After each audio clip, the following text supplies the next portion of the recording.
Like there's an echo. I don't know if you guys want to hear me twice. I don't know if they're fixing it or not.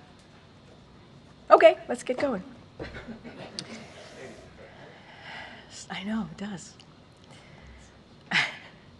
Okay, today the Biden-Harris administration is taking a major step to expand contraception coverage under the Affordable Care Act.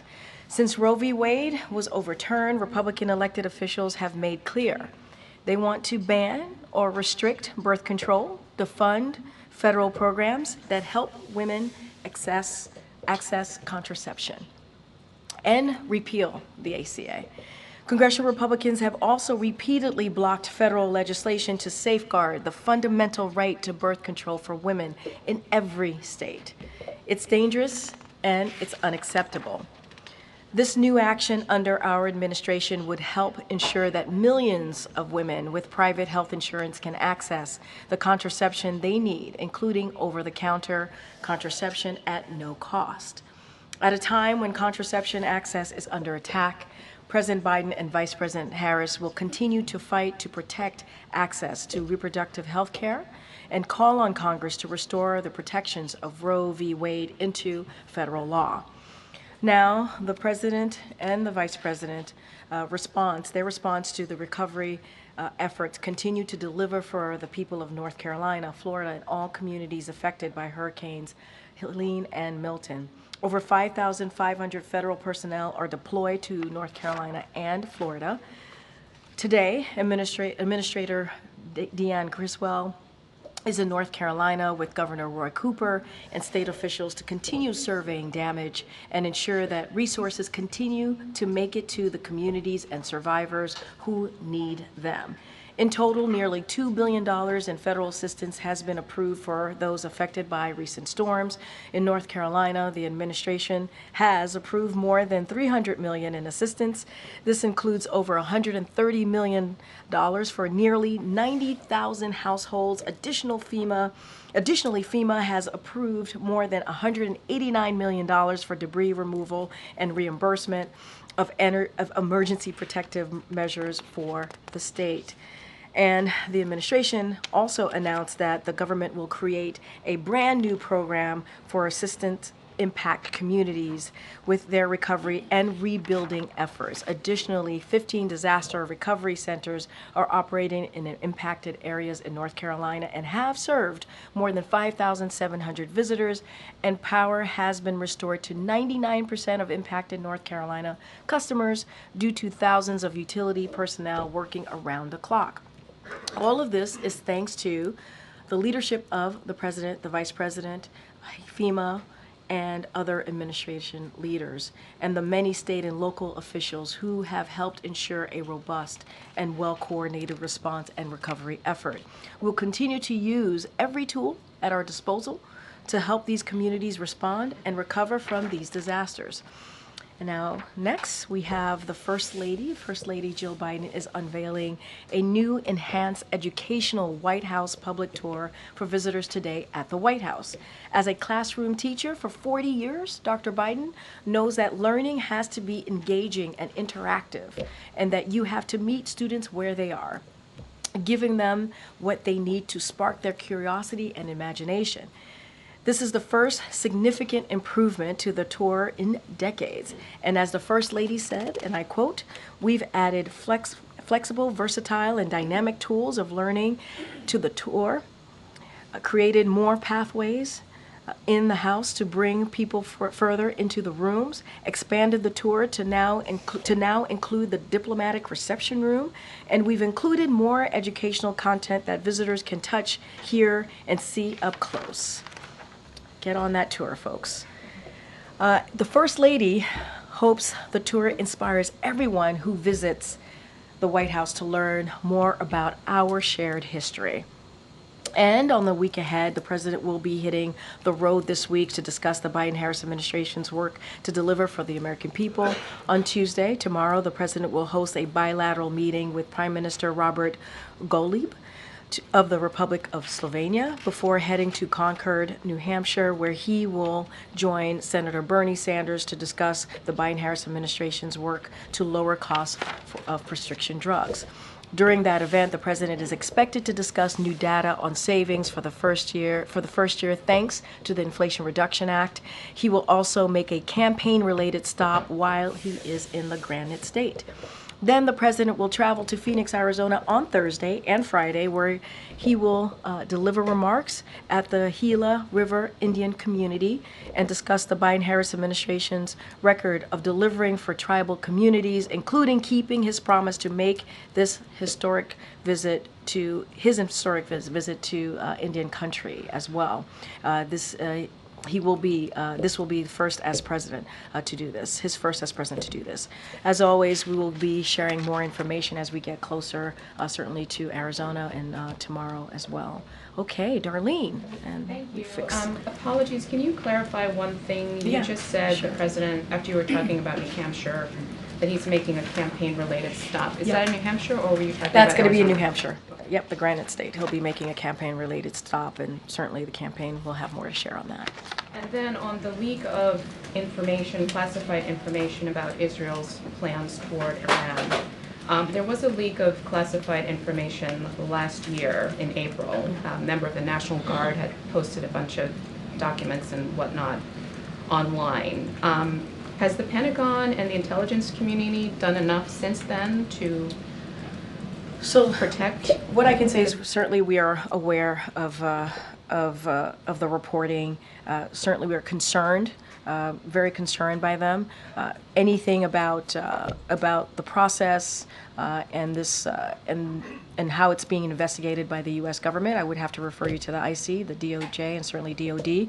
I'm not going to get into particulars or specifics from here, but we are aware of the reports and we are definitely very concerned about them. Can you speak to any changes the president might have in mind that he might want to see going forward? So I'm not going to get ahead of it. As I just mentioned, the U.S. government is investigating this and through the appropriate authorities. So I'm going to let them move through their process, see exactly what happened. I'm not going to get into it from here. And speaking of classified information, what is the president's plan for voting in the November 5th election? So the president certainly looks forward. Oh, so serious. I'm sorry. I'm so serious today. Very funny, Darlene. Very good joke. So the president is certainly looking forward to casting his ballot in the upcoming election. When we have more to share about what that looks like, where he's going to be, we certainly will share that. Go ahead, Thank you, Karine. So we just heard from Kirby that the White House is monitoring the progress of the investigative effort to figure out how this happened, not whether this happened. But just for the sake of clarity, can you confirm that the documents in question are authentic and do in fact include U.S. classified intelligence? Look, I appreciate the question.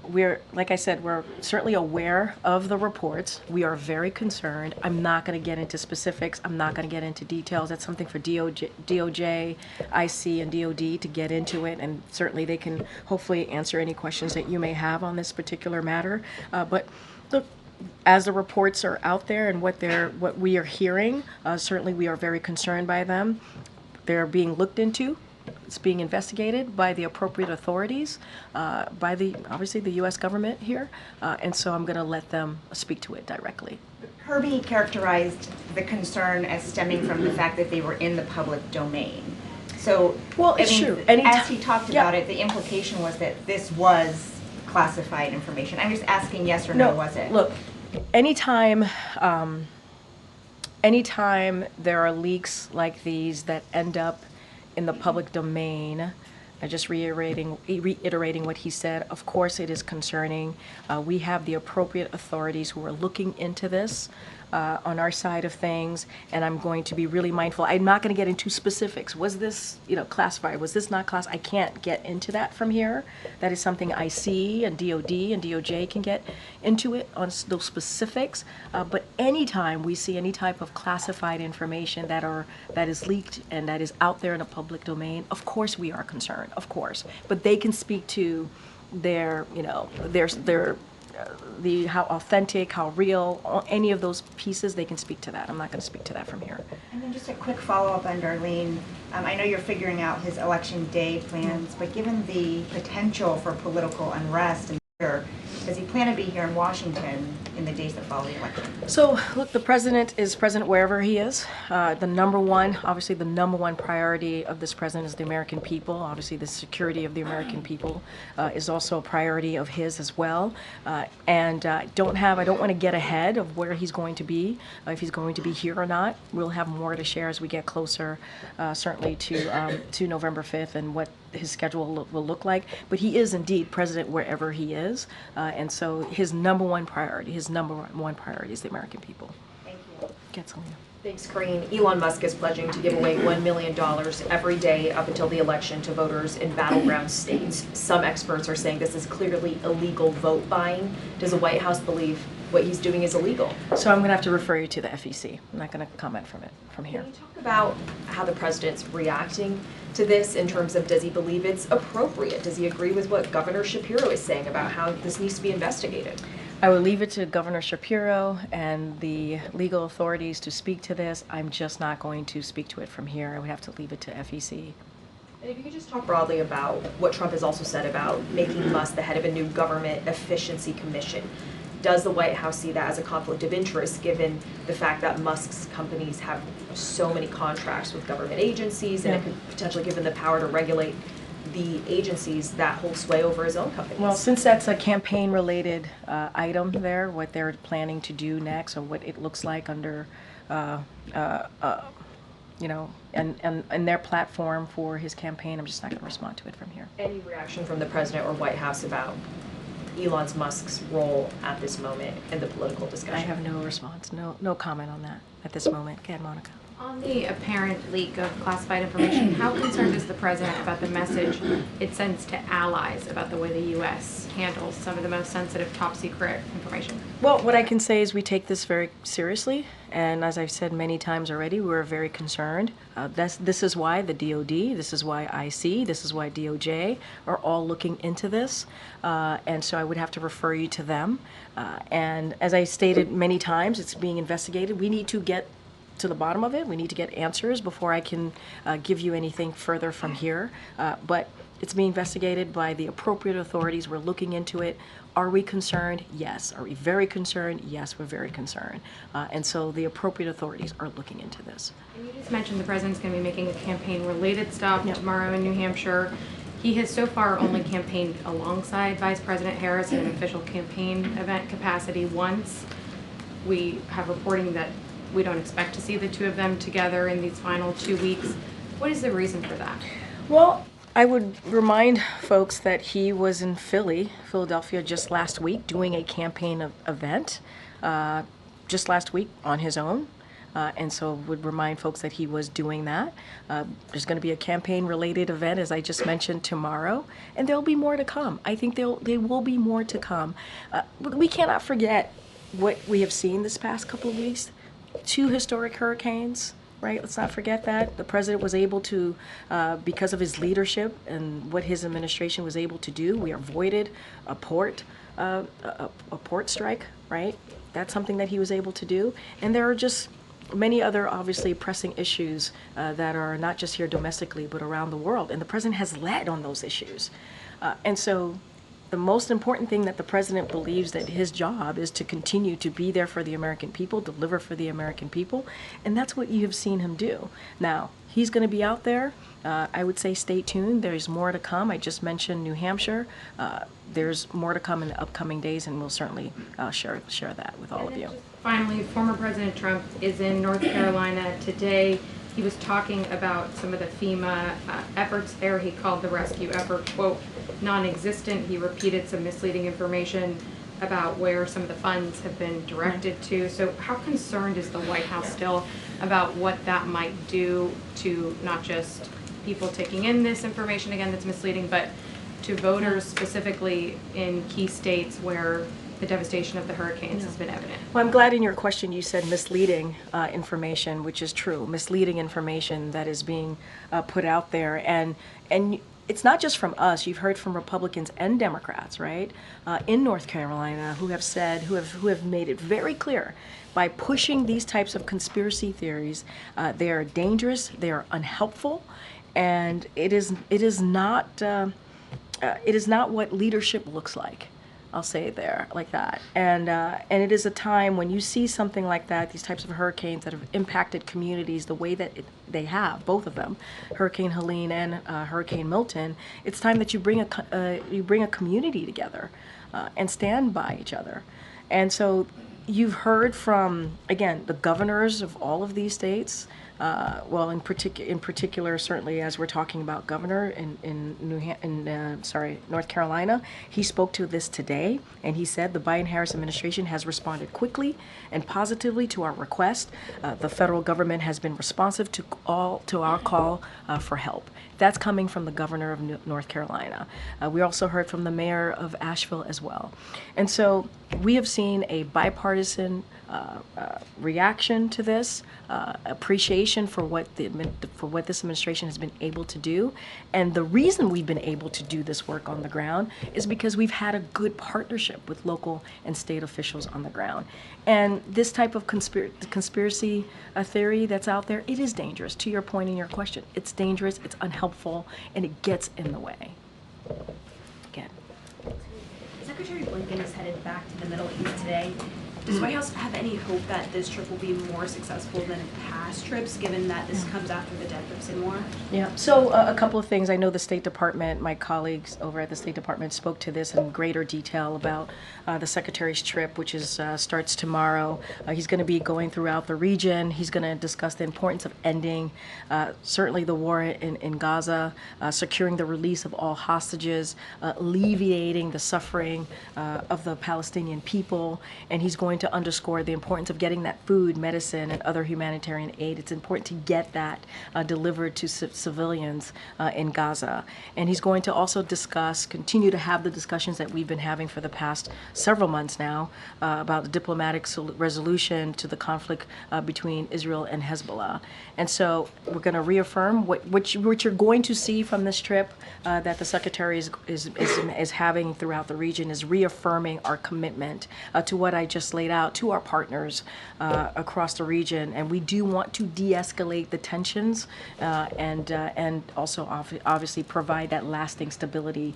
And that is the commitment that we continue to have. Look, you're asking me, I know your question was, do we think this will have an effect? We believe, and this president believes, when a diplomatic resolution, a diplomatic conversation is certainly key to dealing with issues that we're seeing across the globe. Does the president have any reaction to former President Trump using this rhetoric about the enemy from within, and specifically tying it to former Speaker Nancy Pelosi and Adam Schiff this weekend? Look, it is, that type of language is un-American. It's dangerous. I was just asked about misinformation that we have been seeing during certainly before the hurricanes hit, and certainly now as after the impact and what we're seeing on the ground, and how we're trying to work with our partners on the ground to make sure we get relief to folks on the ground. And that type of misinformation, conspiracy theories, is only hurtful. And that is not what Americans want to see as a leader. That is not what they want to see as a leader. And it's also disrespectful to our military. To ask our military to react or to do something in such a political, such a political way, we should respect our men and women. They should be respected. They put their lives on the line for us, and we should respect them. And it's incredibly disrespectful to them as well. And so it's un-American, it's dangerous, and it should stop. Thank you, Karine. Is there any latest understanding from the White House on when Israel is going to respond to Iran's missile attacks? Look, I think we've been pretty consistent on that. This is something for that decision. Any military operational decision is up to Israel. We've been very clear in our commitment to Israel's security. That continues to be ironclad, but that is something for the Israeli government to speak to. And is there any word on what that response would look like, and is there sort of a red line? I'm just not going to preview that from here. Us previewing that from here would certainly give a heads up to the Iranians. It's something that we're not going to be doing. But that is, aside from that, that certainly is something for Israel to speak to. Okay. That the administration is putting out today. As you mentioned at the top, the president is proposing a rule that would require insurers to cover the cost of over-the-counter contraception. The Congressional Review Act allows lawmakers to overturn federal regulations that are implemented in the final stages of a presidential term. And I'm wondering if the White House believes that this type of rule could withstand that threat, or if you think that anything that happens in these last few months is potentially subject to congressional reversal. So look, that's getting into a hypothetical that I'm just not going to do from here. Look, it's going through a rulemaking process, as you know, from the moment that the president made this announcement. It's now in a rulemaking process. We'll hear back from the public. We feel pretty confident this is going to move forward. And the reason why, as I stated at the top, why we're doing this is because of the Dobbs decision. It's because now we have women out there who don't have the protections that they need on their own health care because Roe v. Wade, which was law of the land for almost, our constitutional right for almost 50 years, were stripped away. And we have made that commitment from this administration, the Biden-Harris administration, to protect women, to do everything that we can. Now we're expanding ACA. Now we're providing this potential opportunity to give the women opportunity to make those difficult decisions and to have also the availability, obviously, of contraception. And so that is our commitment that we have made here. I can't get into what Congress is going to do, the hypotheticals from here. What we can focus on is keeping that commitment that we have made to women and families across the country. And then tomorrow in New Hampshire, CNN is reporting that President Biden will appear with Vermont Senator Bernie Sanders tomorrow. It's an interesting contrast to Vice President Kamala Harris, who today is appearing at a campaign event with Republican Liz Cheney. I'm wondering if you can just talk about the rationale of the president's to appear with Senator Sanders tomorrow and what message that's meant to send to the party. So look, I think if you think about the commitment that both of them have had, the president and Senator Sanders, you are correct. He is going to be traveling to the Granite State with Senator Sanders, and they have been partners, right? They have been partners on a lot of these issues, including lowering cost for healthcare. We know that this is an issue that's incredibly important to Senator Sanders. So for us, it makes sense. It makes sense to be doing this event together. They have been partners not just on this, but on other important critical needs of the American people. And this is what you're going to see. I cannot speak for the Vice President's campaign. She's doing what she needs to do. I'm going to let her campaign speak to that. The President is going to continue to go into states and have really important conversation. And let's not forget, the Inflation Reduction Act was incredibly historic in lowering costs in healthcare, was important in one of the most historic pieces of legislation to deal with climate change. There's a lot there that we believe that the American people need to continue to hear from him. And he's going to have Senator Sanders, which he really looks forward to being in the state with him on that issue. Would you say that it's accurate, as some strategists have argued, that this is an effort by President Biden to embrace the more progressive flank while Vice President Harris tacks to the center in these final days? What the president is doing is going out there, speaking directly to the American people and talking about how he's delivering for them, how the Biden-Harris is delivering for them, whether it's lowering costs, climate change, powering up an economy, continuing to move that economy forward. That's what you're seeing from this president, and he's not going to shy away from it. Great, thanks. Zooming out from this breach, which I know that you're not going to discuss the specifics of, but you've had, over the last week, private correspondence between the Secretaries of State and the Pentagon, to Israel, this Air National Guard leak from a year ago on Discord, the investigation into Rob Malley. Is there a problem safeguarding sensitive information? What I will say is the president continues to have complete confidence in his in the agencies, right? Whether it's DOD, IC, or DOJ, and he has complete confidence in them. There is this is being looked into, investigation being done by the appropriate parties, and I'm not going to get into it. I'm not going to get into it. Are we concerned? We are very concerned. We are. We've been very clear about that. And it's being looked into, and so I'm not going to go beyond that. Since the Discord leak, has the administration, or what has the administration done to further safeguard national secrets? I'm not going to get into any specifics on that as it relates to this particular moment of what we're seeing with the reports out there. It's being looked into. We are very concerned. DOD, IC, DOJ can speak to that, this particular incident more broadly, these reports. I just don't have anything else to share beyond And that. do you know yet if it's a leak or a hack? Again, this is why I'm referring you to IC, DOD, DOJ. They can speak more to this, and I would leave it to them. Okay, Sarah. Thanks, Karine. While the president was in Germany, did the issue of authorizing Ukraine's use of long-range missiles deeper inside Russia come up during his bilateral meetings with the Germans or his meeting with the European Quad, particularly given the approval that some NATO allies have provided? Did they urge him to provide support for this? I'm not going to get into beyond what we've been able to share on the readouts. What I can say is that policy has not changed. And we said that. We said that going, I remember saying this at this podium before the president left to go to Berlin, Germany just last week, and said our policy stance on that hasn't changed and it wasn't going to change, and don't expect any announcements. So it still stays the same. I don't have anything to share beyond that, beyond what we've shared in readouts. And then on a different topic, there's a report that Israel gave the U.S. a document outlining its conditions for a diplomatic solution to end the war in Lebanon and allow people to return to their homes on both sides of the border. Can you confirm this?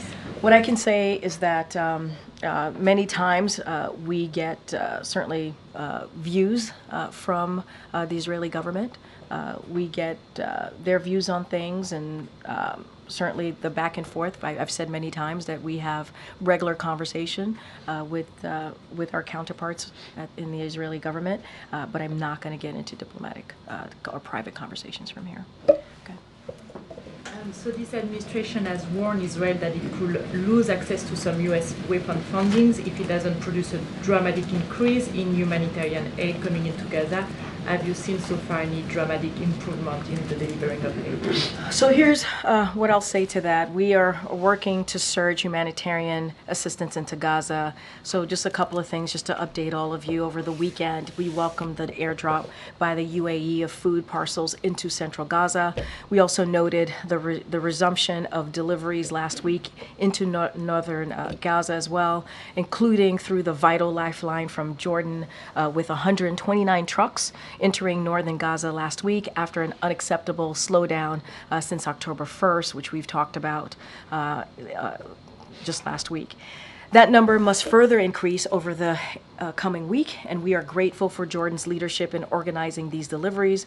We also call on all parties to cooperate in distributing the many hundreds of truckloads now on the Gaza side of the Kerem Shalom crossing. The armed gangs threatening and looting deliveries from this platform are keeping vital supplies away from those in desperate need. And we here in the U.S. are the largest contributor to the humanitarian response in Gaza, and will continue to support all efforts to surge and safeguard assistance and enable its distribution into all areas of Gaza. And one of the things, as I just stated earlier, is that the Secretary is going to speak about, Secretary Blinken, is how do we continue to upsurge the humanitarian assistance into Gaza. So that is going to be a priority, part of his discussions throughout the region as well.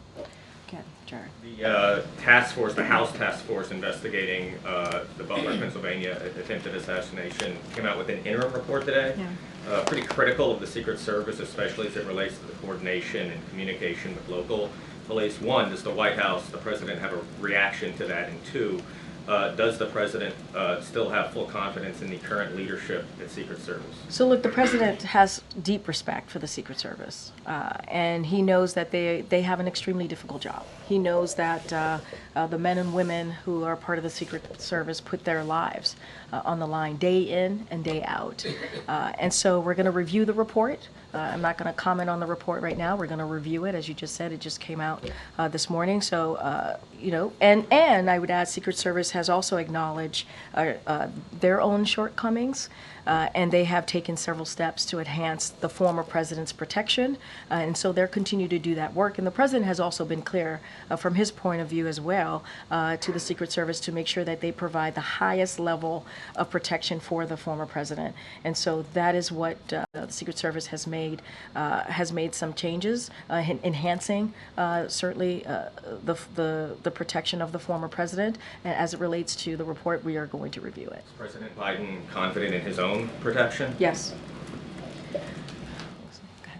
Thank you. I have a question about Cuba. There have been multiple power outages in the island in recent days. So I was wondering, is the White House monitoring the situation, particularly for signs of unrest? Thank you. So we are closely monitoring the blackouts on the island, and so we are concerned about the potential humanitarian impacts on the Cuban people. And so, bless you. And like we have seen over the past few years, Cuba's economic conditions stemming from long-term mismanagement of its economic policy and resources has certainly increased the hardship of the people in Cuba. And so, certainly, just want to make clear that this is not, the U.S. is not to blame for the blackouts on the island or the overall energy situation in Cuba. The Cuban government has not requested any assistance at this time, and so we will assess the appropriate next steps if they do request any assistance. And so a critical tenet of the Biden-Harris administration policy as it relates towards Cuba is to always advocate for the support of the Cuban people, and we've been always very clear about that, and so we'll continue. Do a follow-up, and I know this is a hypothetical, but if the Cuban government were to request assistance, would the Biden-Harris administration be willing to provide it? So we're going to, if that were to happen, we certainly would assess the next best steps. They have not. Again, it's a hypothetical, and so we're going to assess what's the next best step to do. Oh, go ahead. There's a recent report about how a number of Senate Democrats that are running for re-election are having ads that show images of President Trump, touting their own cooperation with President Trump when he was in office. People like Senator Bob Casey saying that he bucked President Biden on fracking and supported President Trump on trade and tariffs. Does the president, as the leader of the Democratic Party, have any thoughts about members of his own party talking about how much they've worked with President Trump in the past? No. You all have talked about the former president as a threat to democracy, talked about how much danger he would be if elected once again. The fact that other Senate Democrats aren't having that same message, is that concerning at all? Look, I'm not going to speak to each individual campaign and what they're doing in their campaign. That's a political, certainly a political campaign and a political reaction to whatever they need to do on the ground. So I'm not going to speak to that. The president stands by his comments, his fight for democracy. He stands by what he saw on January 6th. He stands by the threat to democracy that we saw on that day, a dark day in our democracy, when you saw 2,000 people go to the Capitol because they were told to by the former president, because they didn't believe or were told not to believe free and fair elections, while meanwhile dozens of Republican judges were able to say, hey, yeah, no, this was a free and fair election, and they didn't believe that because they were told not to.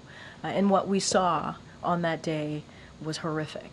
It was horrific, and it was indeed an attack on our democracy. The president has spoken to this many, many times, and so that's who I can speak to. I can speak for the president. I'm not going to speak for other senators and how they decide to move forward with their campaign. Go ahead, in the back. Thank you. I wanted to ask about the upcoming presidential transition. When was the last time that Jeff Simons and the group of people working on the transition met with representatives from both campaigns? And can you provide an update on where you are in getting ready to hand off? So I don't have any specifics for you at this time. I'm happy to get more information on where they are with that particular piece. I just don't have anything to share on that. As you know, we've offered our assistance to both campaigns as we move forward to a transition at some point, but I just don't have an update on meetings from here. Thank you. Go ahead, Naomi, in the back. Thanks. The president likes to tout his deficit-cutting measures since he's come into office. this, but last week the Treasury Department actually reported that the deficit grew to 1.8 trillion for fiscal 2024. What's the White House's response to that data? Well, that's why we've done the work that we have done, especially moving forward with this historic piece of legislation that speaks about how we're going to deal with the deficit, right? When we signed, the president signed, for example, last year, the $1 trillion debt deal that would cut the deficit by $1 trillion. You saw that in other pieces of legislation that he was able to sign and pass through. And that's why we have shown our commitment to dealing with the deficit. And what we're also seeing is what the former administration did.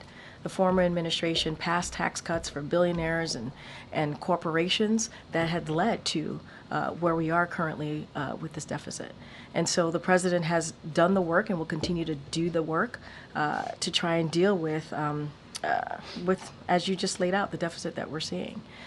And look, what we're trying to do here from this administration is make sure that the economy continues to grow, that jobs are available, continue to grow, that we're lowering the unemployment rate and lowering costs. That is something that this president and this vice president are trying to do. Meanwhile, Republicans are doing the opposite. They want to continue to give these tax cuts to billionaires and corporations. They want to make it harder for middle-class families. And so there's a difference there. The contrast could not be more different in what we're trying to do and what the other side is trying to do. I think this data sort of plays into public perceptions that Democrats are weaker in handling the economy as opposed to Republicans. But it's not true. And so what we're going to speak to is how we have done the work to turn this economy around. We cannot forget where we were when the president walked into this administration, an economy that was in a downturn. We saw a situation with the pandemic where there was no strategy. Businesses were closing down, majority of schools were closed. And so this president has been able to turn that around with the help of the vice president. And so this is why we're gonna go to New Hampshire tomorrow. We're gonna speak to the Inflation Reduction Act, what the president and the vice president has been able to do to lower costs, because we understand that there's more work to do. We understand this is, when you think about healthcare, this is incredibly important. You heard the announcement that we just made on contraception, making sure that we're expanding the ACA because that's important to women. And everything that we're talking about, Republicans in Congress, majority of them, don't want to see. They're on the other side of what we're trying to do. And so, look, we understand there's more work to do, and we're going to continue to push forward. Okay, John. Thanks a lot, Karine. I wanted to ask you about the vice president and the difficult position that she's in the sense that she's running for president and she is currently vice president. And it's difficult, we've seen in interview after interview, for her to separate herself in terms of public positions from President Biden. Does she have a green light that if she wanted to express a differing point of view than the administration on any topic, foreign or domestic, she could do so? Or is she required to be a loyal vice president to President Biden? I disagree. I mean, the interviews that I have seen, you've seen an incredibly strong, very clear-eyed vice president and how she sees this country moving forward. And saying that, she has been indeed a partner with this president and in these successes that we have seen from this administration. And I would also note, now this is to the rest of your question, just last week in Philadelphia, the president spoke to you, asking about loyalty, about her cutting her own path. He talked about that. He talked about how, every president has to cut their own path. He talked about how he was loyal to Barack Obama, but then as a president, he was able to cut his own path forward. And so that's what Kamala's going to do. This is in his own words, what he wants to see the vice president do. And he sees her as being someone who has been loyal, just like he was loyal to Barack Obama, but she is going to certainly cut her own path. And so that's what we're seeing from this vice president. And he's very proud to have seen her move forward in her campaign. And I think what you're seeing is a strong leader, someone who he understood and knew that she would be able to lead on day one. You say you disagree with the premise of my question. Yeah, well, Can not I the just ask you premise something of the about question, that? but May you I saying ask you that. something about well, that? no, you just said that I disagree with you. But I clear- just want to Yep, clarify. Go ahead. Thank you, Yeah, Karine. yeah. Can you think of any issue, foreign policy or domestic policy, in which the vice president has a differing point of view than the president? Any daylight between them. Hold on. Here's what I will say. I will say that they've been true. You've heard that from both of them. And they're partners in the way that this administration has moved forward on many issues, and the issues that they've had to really answer to the American people, because that's what they both care about, is making sure that we deliver for the American people. The question as I heard it, not this one, not this second go around, the first go around, the way that you asked the question was, she hasn't been able, she has been having a difficulty, if you will, in answering that question. And I have said to you, and I was saying to you, I have not seen that. I've seen a president, a vice president who is running for president, obviously, who has showed strength, leadership, and that's what this president has seen as well. He has said this, and cares about the American people. That's what we have seen. That's what many of the American people want to see. They want to see a fighter, and that's who she is. Okay, Karen. Thanks, Karine. Later today, the president's doing the National Arts and Humanities reception. Can you tell us about that event? Who's going to be honored? Who's coming here to the White House? No, it's a good question. We'll have more to share as we get closer. Obviously, that's about in 3 hours or less. So we'll have more information to share about who's being honored. And you're right, the president's looking forward, and the first lady are looking forward to honoring the attendees today. All right. Okay. Hey, Karine. So Tuesday, the countries in BRICS are going to be going to Russia for a meeting. How concerned is the administration that this bloc of countries could undermine U.S. economic or trade strength that we have? So, look, what we're focused on is on the working with partners around the world and to build the broadest and deepest coalitions possible to help achieve our shared goals. That's what we're going to be focused on. You know, we're not looking at BRICS as an evolving into some kind of geopolitical rival. That's not how we look at it to the United States or anyone else. And so we're going to continue to work with our relationships, our partnerships, whether it's with Brazil, India, South Africa. And so we're going to continue to manage certainly those relationships with China, for example.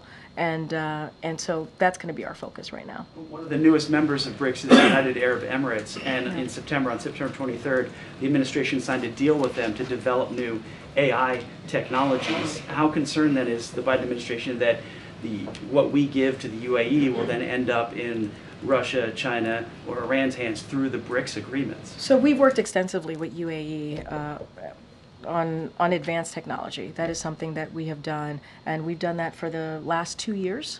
And so that partnering is moving forward. And we believe it's moving forward in the right direction. So we recognize, and this is why the president did an executive action, took an executive action on AI. We recognize the potential good, right, of AI, and look forward to certainly furthering that and solidifying our collaboration in AI as we try to build the safeguards and protections. Again, that's why we did the EO and executive action on it. But the transfer of technology, I'm concerned about through the BRICS agreement, that the transfer of technology will happen. So look, again, we've worked extensively, really, truly extensively with the UAE, and we are, I think where we're headed, the movement, how we're moving forward, is in a good place. And so this is a conversation that we've had over the last 2 years. And so we're going to continue to have those conversations. We're going to continue to work through this. And so we believe it's moving in the right direction. All right, thanks everybody. Thanks everyone. Thanks, Karine.